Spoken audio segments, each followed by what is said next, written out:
Le Parlement libanais aujourd'hui n'a pas de majorité et de minorité clairement définies. C'est une chambre très fluide et entre tous ces blocs, il y a aujourd'hui l'incapacité de s'entendre d'abord sur ce qu'ils appellent le profil ou les caractéristiques d'un président et de s'entendre sur une personnalité, tout en sachant qu'au Liban, la tradition politique veut que tous les candidats et les présidentielles ne sont pas toujours des candidats déclarés.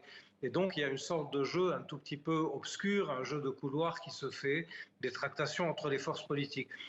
Pour aller un peu plus loin politiquement, on peut dire que le camp qui soutenait le président sortant, le président dont le mandat vient de finir, Michel Aoun, à savoir le camp autour du Hezbollah, elle n'arrive pas encore, si vous voulez, à imposer le candidat qu'il voudrait prendre, qu'il voudrait voir prendre la suite de ce mandat-là.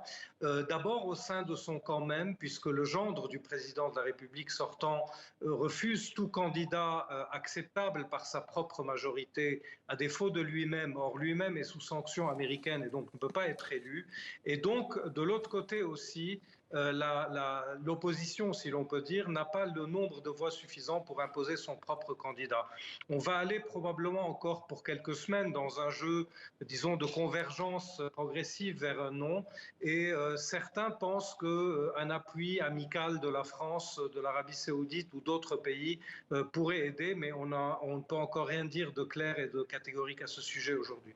Joseph Baout, est-ce que vous pouvez nous rappeler aussi ce qu'est l'importance d'un président au Liban? Alors, elle est importante, mais elle est relative. Le président est quand même le symbole de l'unité du pays, il est le garant des institutions, mais surtout dans le système politique libanais, c'est le poste qui est dévolu à la communauté chrétienne maronite. Et donc c'est un tout petit peu le dernier rempart, si vous voulez, des prérogatives de cette communauté qui est en perte de vitesse depuis la fin de la guerre. Mais elle est relative puisqu'en fait l'essentiel des prérogatives de l'exécutif sont aux mains du Conseil des ministres et du président du Conseil des ministres plus particulièrement lorsque celui-ci a un entre-gens fort.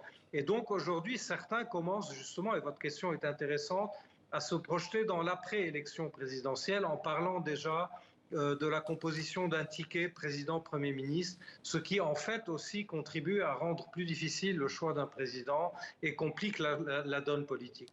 Dernière question et réponse rapide s'il vous plaît Joseph Baout. Selon l'ONU, 80% des Libanais vivent sous le seuil de pauvreté. La crise économique est immense. Comment les Libanais réagissent-ils aujourd'hui face à cette crise politique en plus de cette crise économique ? Alors cette crise a aujourd'hui 3 ans, on n'en voit pas le fin, on n'en voit pas le bout. Les Libanais aujourd'hui, on peut les diviser en 2 ou 3 catégories. Il y a ceux qui se sont adaptés à minima, soit par un apport de devises étrangères, de proches à l'étranger, soit parce qu'ils ont réussi à mettre une partie de leur épargne en dehors du pays. L'autre partie des Libanais s'enfonce dans une pauvreté qui devient vraiment insupportable et de plus en plus visible aussi.